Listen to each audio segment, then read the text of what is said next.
Welcome back, ladies and gentlemen, to another edition of Through the Fire.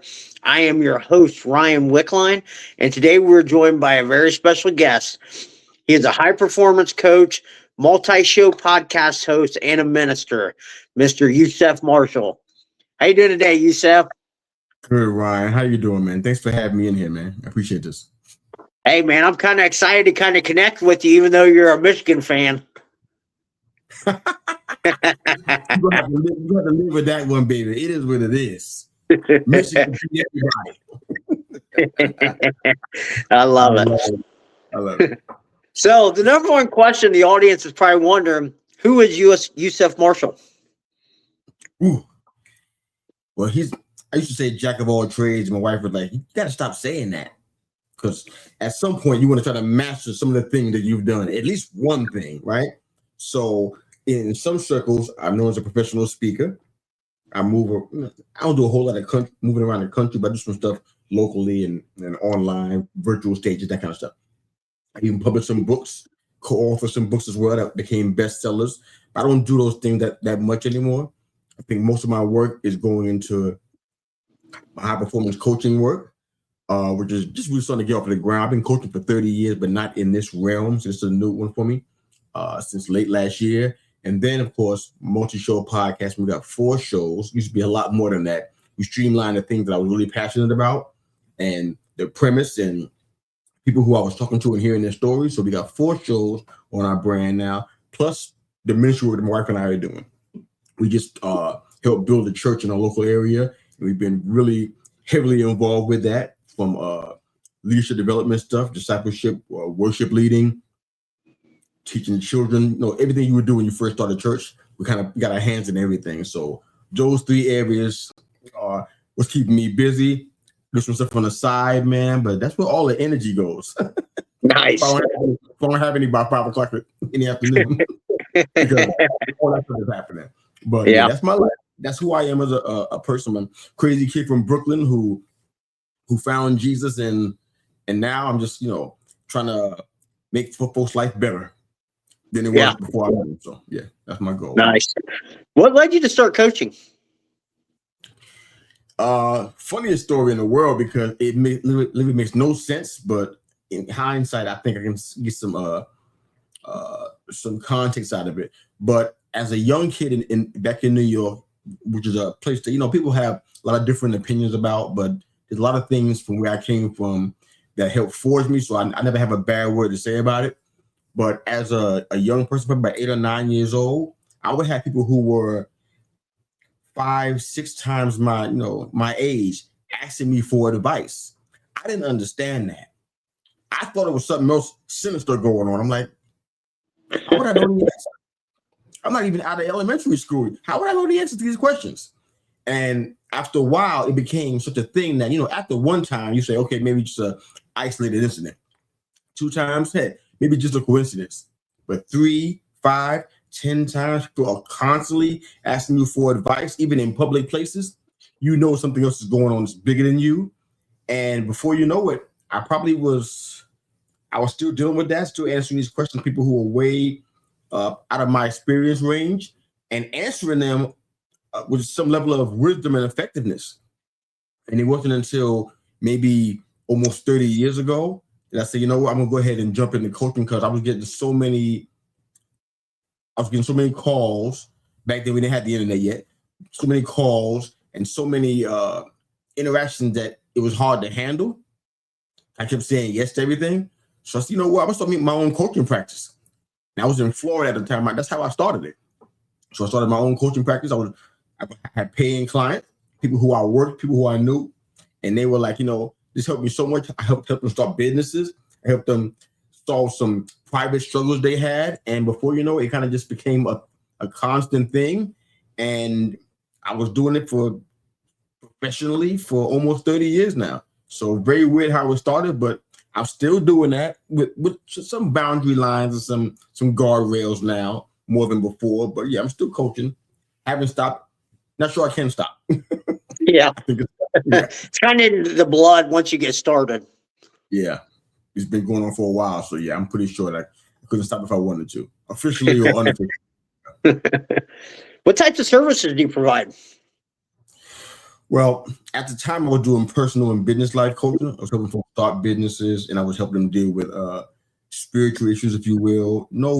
Some relational issues, but no marriage counseling. I can do that kind of stuff now. 'Cause I'm ordained to do it now, so I can help people with marriage counseling and things of that nature. But I'm not doing that.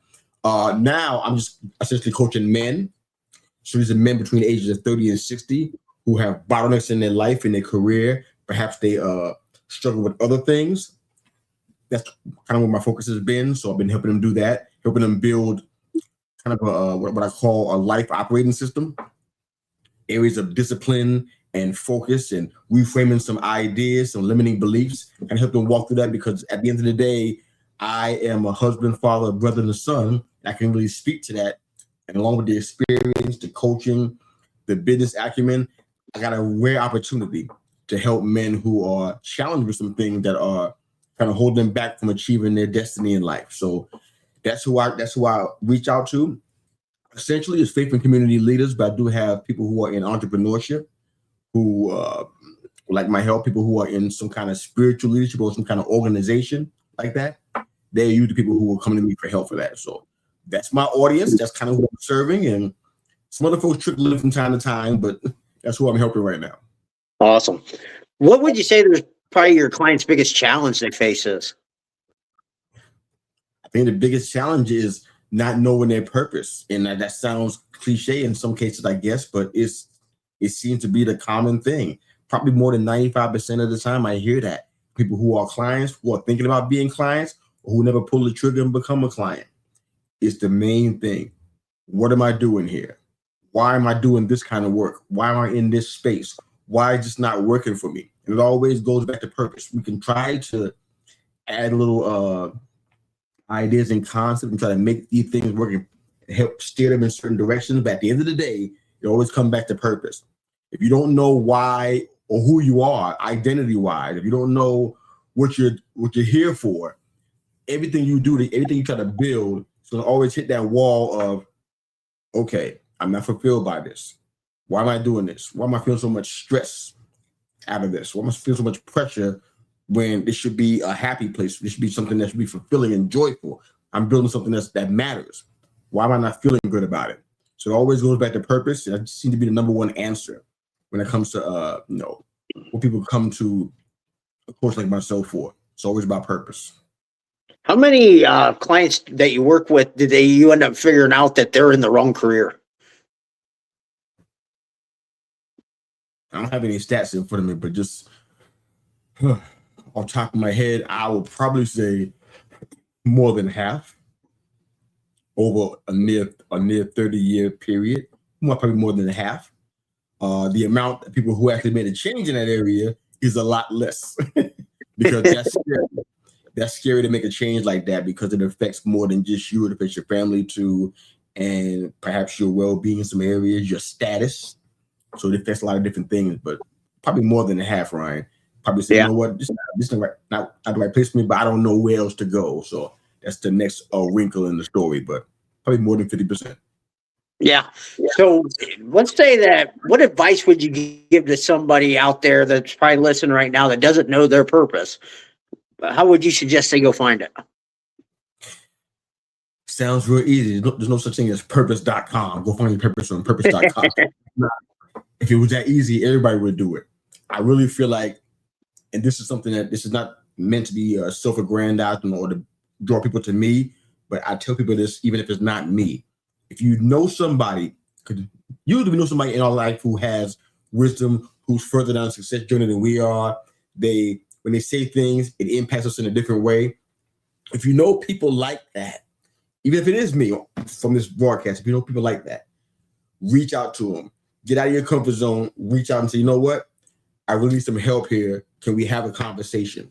Because I've been doing free strategy calls for a while. I kind of pulled back on doing those a little bit. So, but there's a lot of folks who are coaching at a high level, people who are mentoring at a high level. If you can't find anybody, talk to Ryan. Ryan knows somebody that probably can help you. And I really feel like, and here's the big picture in all of this stuff. I really feel like, especially with men, we don't recognize that community is usually the answer to all of our questions. Yeah. And when I say all, I'm really hitting that one hard. When I say almost all of our questions are solved in community. God created it that way. So we wouldn't be in isolation, because isolation is the worst thing for anybody, but especially a man. Because all that we shoulder, isolation is deadly for us. It's basically like trying to shoot a fish in the barrel for anybody who's against us, who doesn't have our best interests at heart. Yes, in isolation, we're a fish in the barrel. Easy target, and God never wanted that for us. So he created community for that same reason. Even the Bible said in Hebrews chapter 9:25, we should abstain from the fellowship, from the community, because people around us are doing that. And that's where the answers are. So if you don't know somebody, talk to somebody like Ryan, who has a great show that's doing some of the things that, perhaps might open doors for you to get the kind of help you want.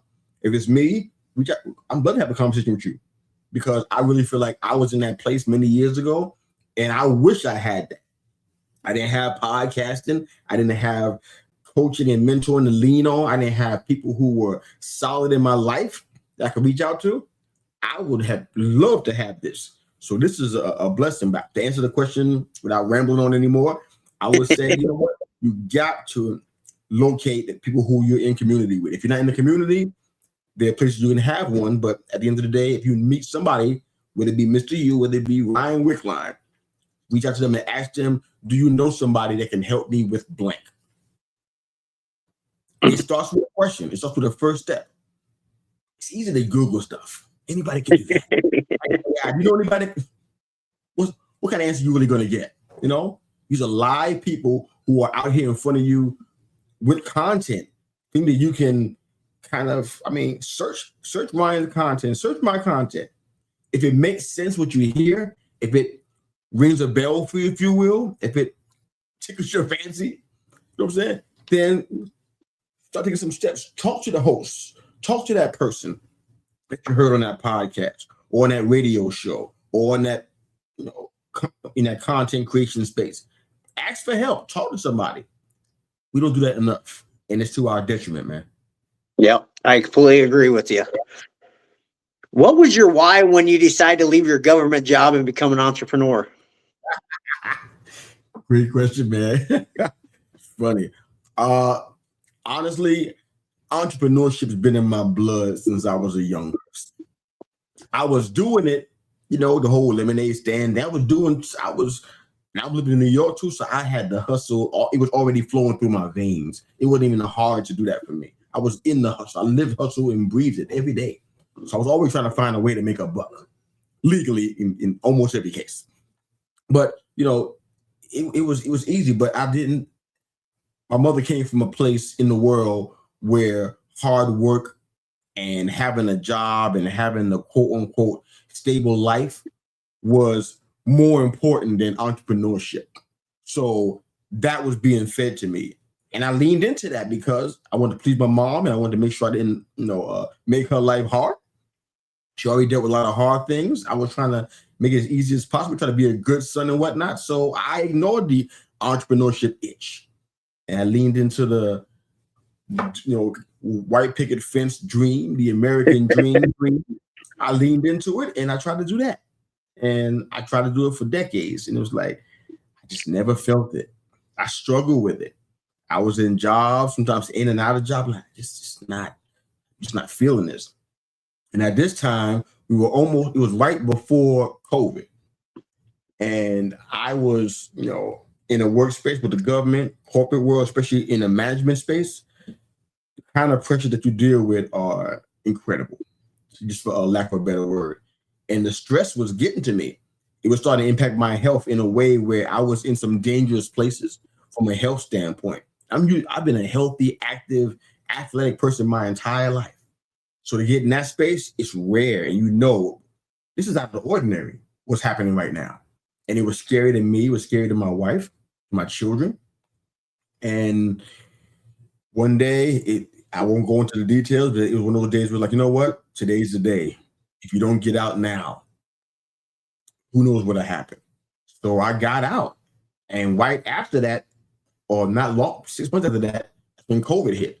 So people were out of work for real, even longer. And my for real, being out of work turned into 10 years. I think we're going into almost 9 years of being out of work in the corporate space. But I left because, you know what, I had to decide, you know what, am I going to live to please people? Even people that I love, am I going to live to please them? Or am I going to live to walk out all the fullness of what's inside of me, who I actually am, not who I was made to be, who somebody told me to be, or try to make myself into because their life look cool. Who am I actually? And when I decided to do that, I found out so much about me that I didn't know about because I stepped out of that space, out of the image created by other people, and I found out who I was supposed to be. And I'm still on the journey. I'm still figuring some things out. But man, best decision I ever made. I'm not telling anybody to do it. It's not a formula. I'm not saying leave your job and do what I did because you can't do what I did. You can't step in these shoes. You can't. How much fear did you go through? Huh? How much fear did you have to go through to take that step, that first step? The first step, I had a bit of a cushion, so it was okay for about 3 months. But then when you run right into COVID, it's like,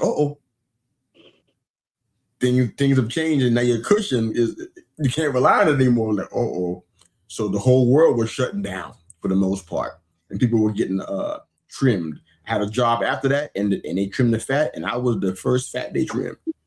I'm like, wow, ouch. So that was a little bit fearful because I was thinking about my family. I'm from the hustle, so if it was just me, I can figure some stuff out. I'll do something to make sure I get by. But when you got a wife and kids, it's like, yeah, it's a little bit different now. Then you add grandkids to it, it's like another story. I'm like, okay. So the fear was definitely there. Not a fear of even being homeless, but just fear of making somebody else homeless. I was very little was worried about, I was worried about myself. I was more worried about other people who were impacted by my decisions. That was the part that kind of made me the most nervous. I'm like, man, I can't have these folks out here in the street. These God's children. I can't have my hair in these streets like this. So I was a little panic set in. Had some stressful, depressing days, but it kicked in probably right around the time that COVID was kind of going on too long and people were out of work for a long time. Like, wow, it's so easy to go back to my old corporate life, if you will. But I didn't choose that. Spoiler alert. I stayed in entrepreneurship and I've been blessed because of it. Yeah. How much failure did you have to go through to get to where you are right now? There's no way I can tell you the amount. How many times did Thomas Edison fail making a light bulb? What is that? That was quite a bit. Yeah, I there's no number. I can't tell you. I tried all kinds of careers. I've tried everything. When you talk about jack of all trades, there's very few things that I haven't been in a work environment and even in a life environment. I've tried everything. I've done everything. I've had a music career. I've done everything. It came out. Some of it was all right, but it was like they were. I guess they were failures because I didn't achieve whatever the end of those roles was supposed to be. So I looked at that as failing forward. I didn't look at it like, oh, you just a screw up in life. So you know what? Put all this time in to get nothing out of it. That's not great. But there's so many tools you learn from these things that I got plenty in my toolbox. But it just, I guess you can call those failures. But it was so many. More than I can count around. You ain't got enough time on your show for me. All right. All these years, brother. Not possible. So what inspired you to start podcasting? Well, I think one of the biggest things was something that was going on with COVID in 2020. There were a lot of people in my life that were close to me that were sick or that passed away. And honestly, I know fear and panic was kind of running loose, but I was really leaning. I wasn't a new Christian, so I was leaning on Jesus in a lot of those times. But some depression started to kick in a little bit, started to creep in a little bit. So a little bit of isolation. I mean, we were isolated to start with, so isolation wasn't I had to throw the rock too far to hit isolation. We were already doing it, as a mandate. So for me, I was like, okay, so now I'm by myself a lot, and I'm in my own thoughts, and it's just me and what's going on in my head, you know. And I was thinking about all this stuff and how people were just dying. I'm like, man. And then and not working, and it's like, what's the future look like? This sounds awful, you know. If you watch news and it didn't help anything. It made it even worse, even exacerbated whatever you were feeling already. So I was dealing with some dark stuff, and I'm just like, man, my family's dying here. And usually I have a radio to lean on, but radio at that time it was almost completely faded out. And I said, I can't watch the news cycle anymore, man. It was depressing me. If I was at a 5 when the news came on, I was at a 10 by the time it was done. You know, so I'm like, I got to get out of this. So I didn't have an outlet. My writing used to be my outlet. I've been writing since I was 6 years old. That was my outlet, but the writing wasn't working. My normal therapy wasn't working. I'm like, I can't even go out and shoot my guns. I can't do it. I can't do the normal stuff. I'm like, what do I do? And I just happened upon a podcast because the TV wasn't working. Can't really do radio too much. Can't go out too many places and be around people that I know, friends and relationships and whatnot. So I happened upon a podcast. I don't even remember the podcast, but it reminded me of radio, and it kind of took me to a really happy place. The radio was my happy place when I was a young person. That was my happy place all the time. The background of my life was radio. And it happened on the podcast, and I felt so inspired to speak to the people who were in the same spot I was, didn't have another outlet, didn't want the 24-hour news cycle. And I felt inspired to do that. We'll call it an epiphany, for lack of a better word. It goes deeper than that, but we just call it an epiphany. And I got almost all the equipment almost for free. That's how I knew it was above my head. And I hit record from day one. I had to wait 6 months.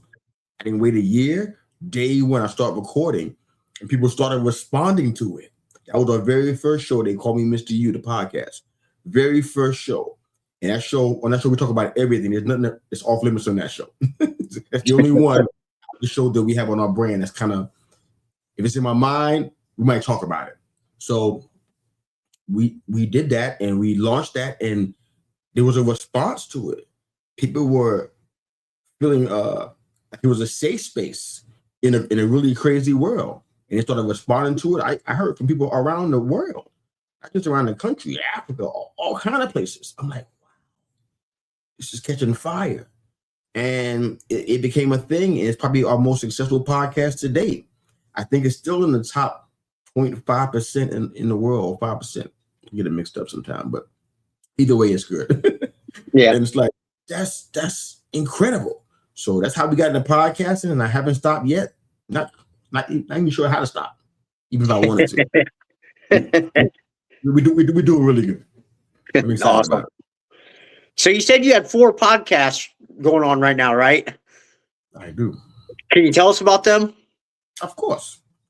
Like I said, they call me Mr. U, the podcast. That's the flagship, the OG of our podcast brand. We talk about everything on there. Anybody that comes on, no matter what they do in their career, we're probably going to go to somewhere else. We're going to talk about food, favorite sports team, family life. We're going to get into everything, even a little politics, anything you can think of, world culture. We're going to get into it on that show on any given episode. On top of that, we got a show called The Inspiration Station. It's primarily for people who have stories of breakthrough, triumph, resilience. I want to highlight the story because that's the show that we use to inspire people who are in some rough spots. So if you watch or listen to any of the Inspiration Station episodes and you're not inspired, I'm not doing my job. That's my goal, to pull it out of our guests, the inspiration and the things that people can lean on and say, you know what, I'm not alone in this crazy world. Just somebody who understands what I'm going through. So that's what that show's about. We have one-on-one with Mr. U, where we talk a lot more about business, entrepreneurship. We pull strategic tips and strategies to kind of help people better themselves in whatever space they're working in, whatever space that they're operating in and functioning in, whether it be charity, community, those kind of things. So that was our first interview show. It's been basically business and entrepreneurship, but it goes in inventions. We have inventors and authors on. It goes so much deeper now, but we kind of talk to a little bit of everybody now. But the main goal is to get tips and actionable strategies for the listener they can put into action, put into effect right away. That's the goal of that show. In our last show, the Men's Roundtable Series podcast, we spawned that into 2 shows. I'll explain why. The Men's Roundtable Series podcast started off as a monthly broadcast with men from around the country at the time. We had we used to have 10 at one time on a monthly Thursday, and it just got to the point where it grew in popularity, and we just couldn't have so many people on at one time. So now we're weekly Thursday nights, 7 p.m. Eastern Standard Time. We're always bringing in new panelists. They're coming on a rotational basis, so everybody gets time to spend time with their family, do life stuff with their kids, that kind of stuff. So we always rotate everybody out as much as possible every week. We talk about everything you can think of that a man would deal with. No limitations. If it's a men's issue, we'll talk about it on this show for sure. It's our safe space for men. Along with that, we created what's called the Men's Roundtable Series Spotlight. This is where we have one-on-ones, kind of like in this format right here, with a husband, father, brother, or son from around the world. Now we're going global with it now. So we talk about those same issues that we would on the roundtable. We're doing a one-on-one interview style now. So we're doing that every Thursday as well too. So I feel like it's 5 shows. It's really not, but I kind of feel like it is. Yeah. I'm staying 4, and I'm sticking to my guns on that one. But that's kind of what we're doing. That's all of our podcast work. I'm not trying to add any more shows. This is it. If you like any of these, love to have your support, man. You sure you don't want to add any more? No. This is good for me. What was probably your biggest challenge when you were starting up? The biggest challenge starting up? Yeah, when you first started podcasting, what was probably the biggest obstacle you face? I think the biggest thing was just making sure that I thought about everything in life. What I mean by that is, when I started, I was so excited. I had so much content. I mean, I had content because I had a life experience. I had years and years of it in books and journals all around me, papers, print offs. I mean, I had loads of stuff I can talk about. It was easy. But in doing that, I kind of leaned into the emotional part of it and didn't think about the other aspects. Like, when's my wife going to see me? When am I going to spend time with family? When am I going to do this thing outside of the house or this thing outside of the house? And I didn't think about the scheduling part. And I've taught many podcast symposiums, if you will. I would speak on several of those. And one thing I said routinely is you got to learn how to schedule and stick with it. We got 2 days a week that we schedule. You can try to schedule outside of that, but it's not going to happen.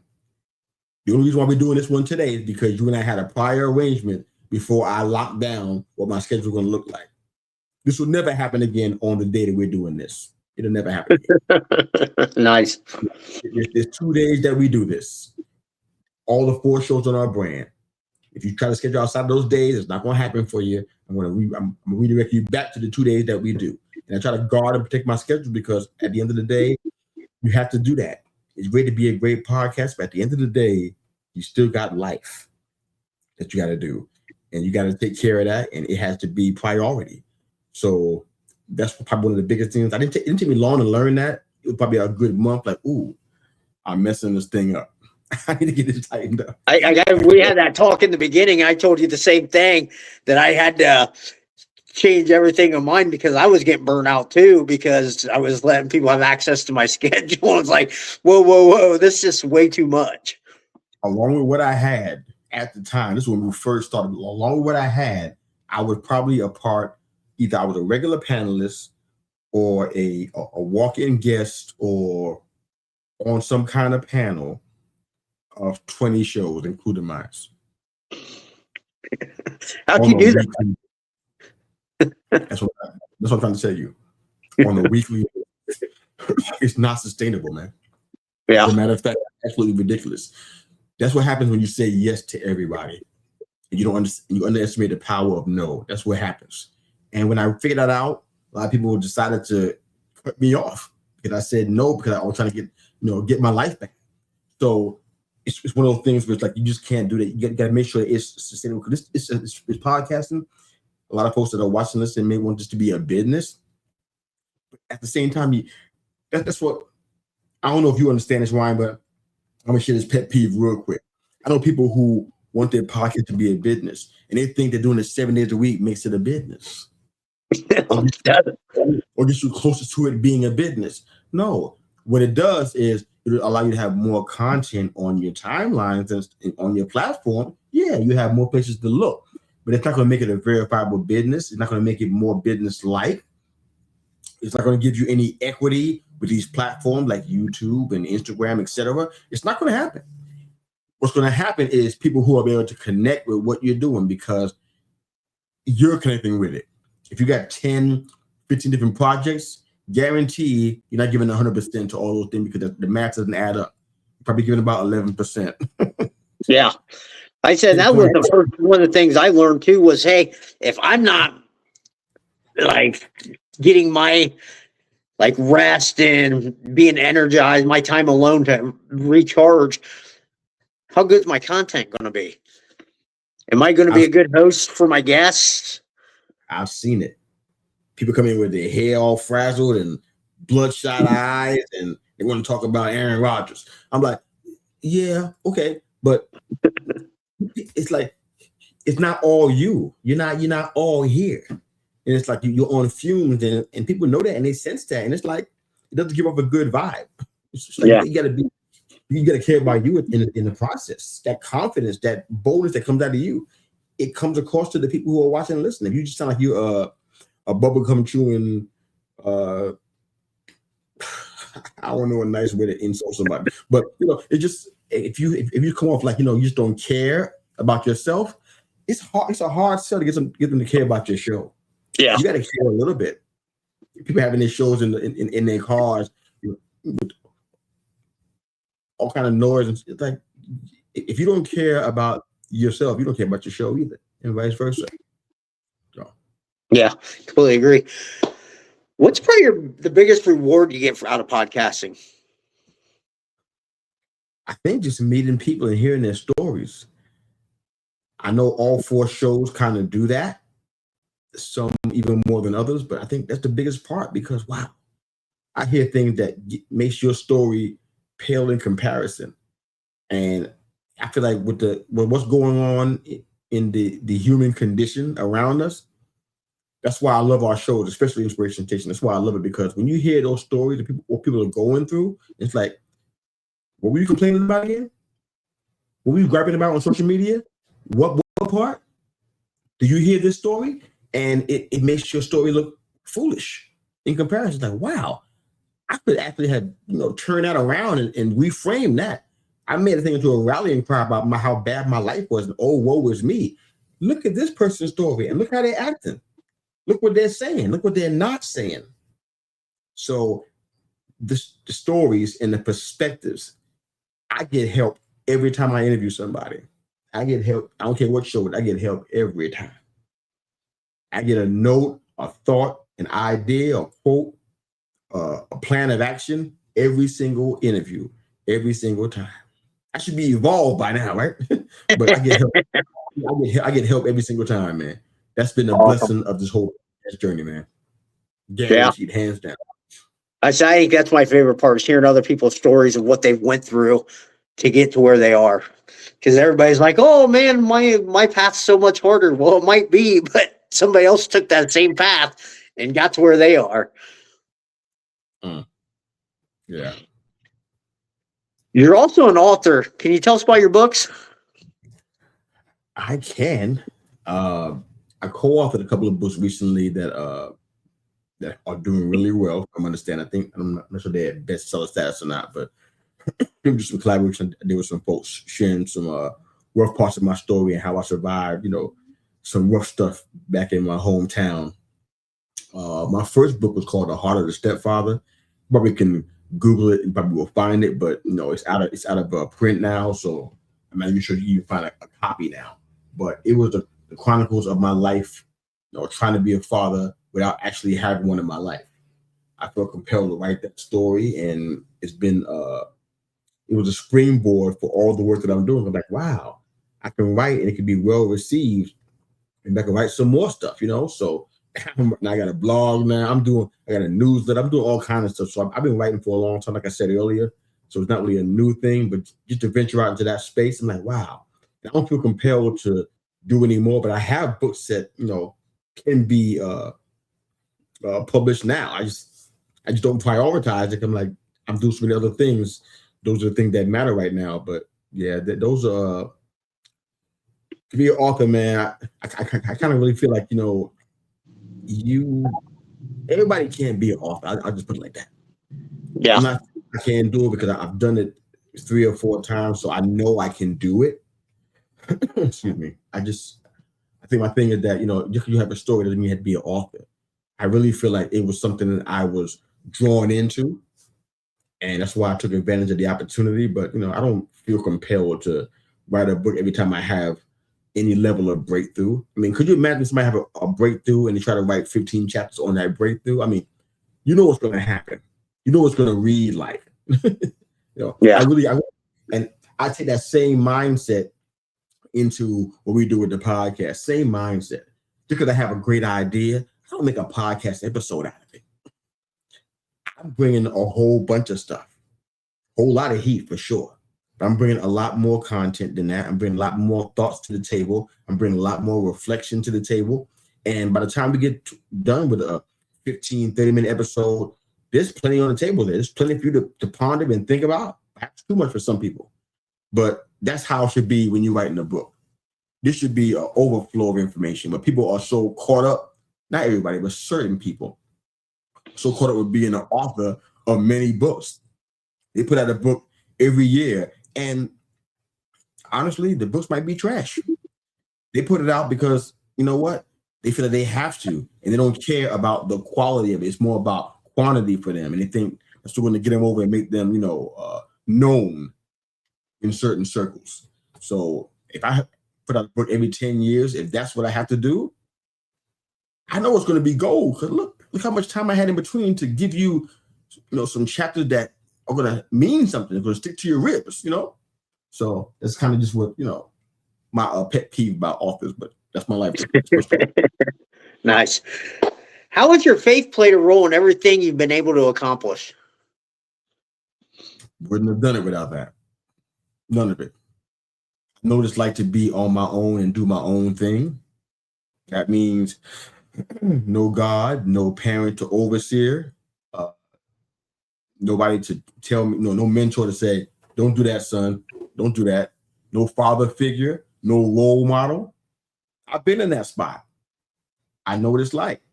And I've seen the results of the work that I've done in those places. I'm like, yeah, that's not good. I can't be convinced now at this point that it's a good thing. I know it's not a good thing. I've seen it, I've done it, and I've seen exponentially more results, more breakthrough, more soul healing, if you will. And I see more of a benefit for other people just because of my faith and my confidence in God. And I've seen the work that I've done has been exponentially better, duplicates, multiplies on levels that I couldn't even create myself. Couldn't get somebody to help me out with doing that with analytics and data, et cetera, et cetera. It wouldn't happen for my faith. So I lean on that. I try not to bury folks with it on our podcast and talk about it too much, but when I do, I can't be stopped, man, because I'm like, that's how I got here. That's why I'm still here now, because I didn't have to be. Yeah, I love it. What type of darkness did God have to bring you through to get you to become the man you are?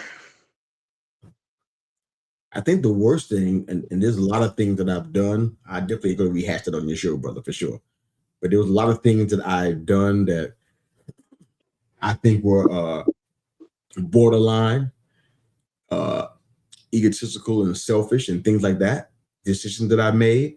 I think some of the worst stuff is the stuff related to the father wound. The things that I said over myself and spoke to others about me, about who I was, and I was nothing. I wasn't wanted, and I wasn't loved. That was the worst stuff right there, because that stuff transcends generations, man. Your kids get a hold of that stuff, man. That stuff can be 3-4 generations down the line, man. You got to watch what you say about yourself. But, when you deal with that kind of, and this is why we do our men's roundtable. This is the reason why one of the reasons why we do, one of the top 3 reasons why we do the show. It's because there's so many men that are walking around trying to chase success, fancy suits, nice cars in corner offices, trying to pretend like they're not wounded, and then they pass it on to their kids and they wonder why their kids are responding the way that they respond, why their daughters get husbands that look like them. And they're trying to figure out why is that happening. It's because the wound hasn't been addressed. Yeah, that is so true. Put some mature comb on that thing. It's time for you to address it. You know what I'm saying? That's not what's happening. So the things that I said to myself, the way that I treated myself, the situation I put myself in because of how I felt about me, that was the worst. That was probably the darkest stuff I could think of that I did, that God had to deliver me from. Yeah. That father wound is definitely for real, because I know I dealt with that too, not having my dad around growing up, or really any male figures besides my 2 older brothers.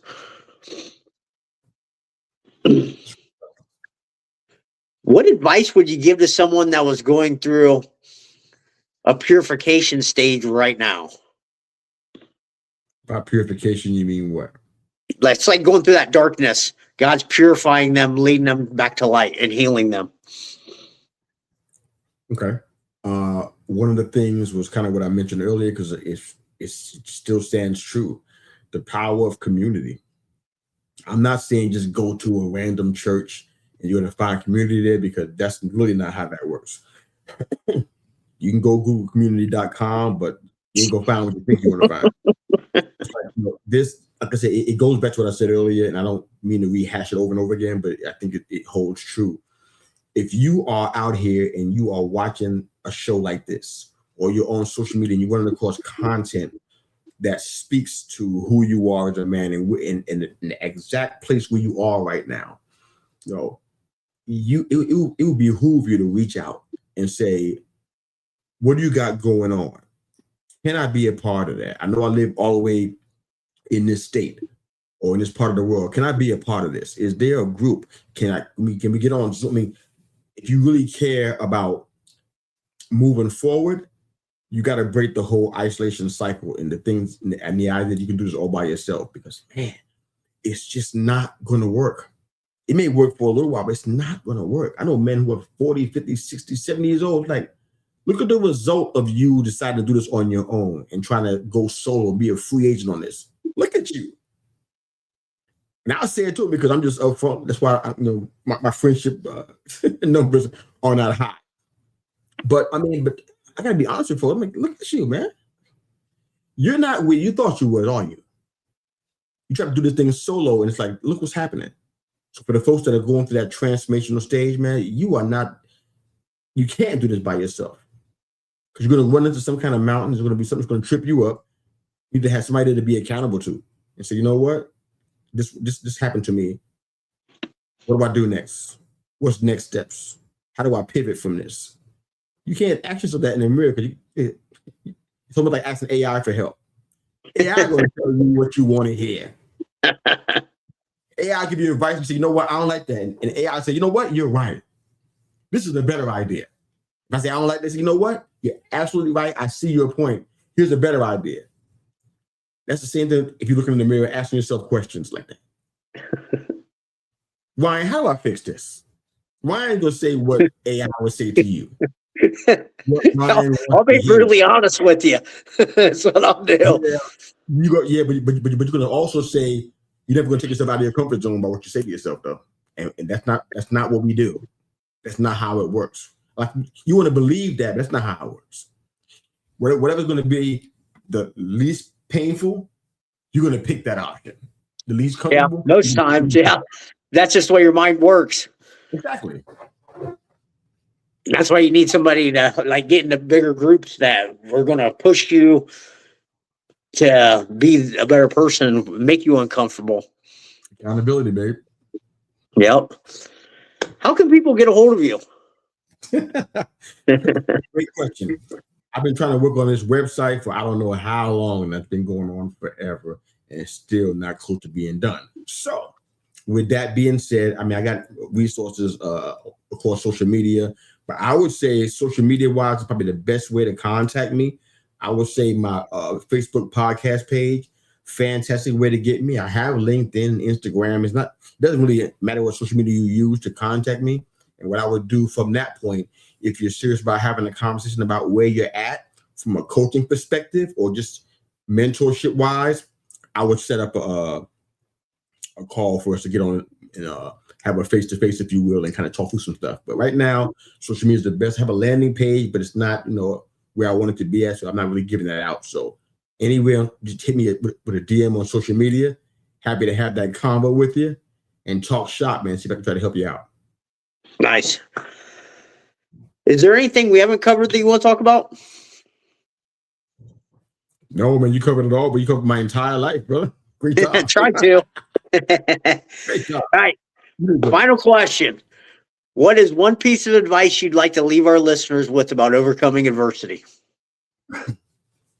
Great question, man. One piece of advice on overcoming adversity. I don't want to say community again because it's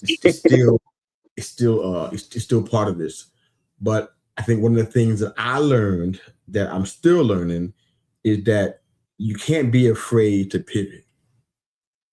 You can't be afraid to change. You can't be afraid to not dig in so much that you can't move and you can't change, because adversity is going to hit. I don't care where you are in your success journey, it's going to hit. And it's going to hit hard. It's going to shake you. And you got to decide, you know what? It's just worth going through. It's just worth doing. So for me, I think the short answer is have your why cemented for why you're doing whatever it is you're doing. If it's shaky, if it's on a sticky pad and you can't find, you got a problem. You need to be cemented. This is the why. I'm not moving. I'm not changing off this why. I'm doing it because of this. The road you take to get there might be different. It might change. You might hit a detour. But you need to know what that why, again, that purpose is. For why you're doing what you're doing. Because when adversity hits, and it always does, it's inevitable. It's always going to hit. But you need to be able to look back at that why somewhere in your house, in your life, and say, you know what? This is why I started this. Whether it's podcasting, whether it's building a business, whether it's a marriage, whatever it is, this is the why I'm doing this. And that's going to be able to be your center, your North Star, if you will, to keep you grounded, to make sure you don't lose sight of what's important. Great advice. I love it. Thank you. Well, sir. Yusef, hey, man, thanks for coming on here and sharing your great insight and story with all of us. Thanks for having me, brother. It's been a blessing, man. Yep, not a problem. Well, guys, that's going to be all the time we have here today. Remember, the only way to get what you want is go through the fire.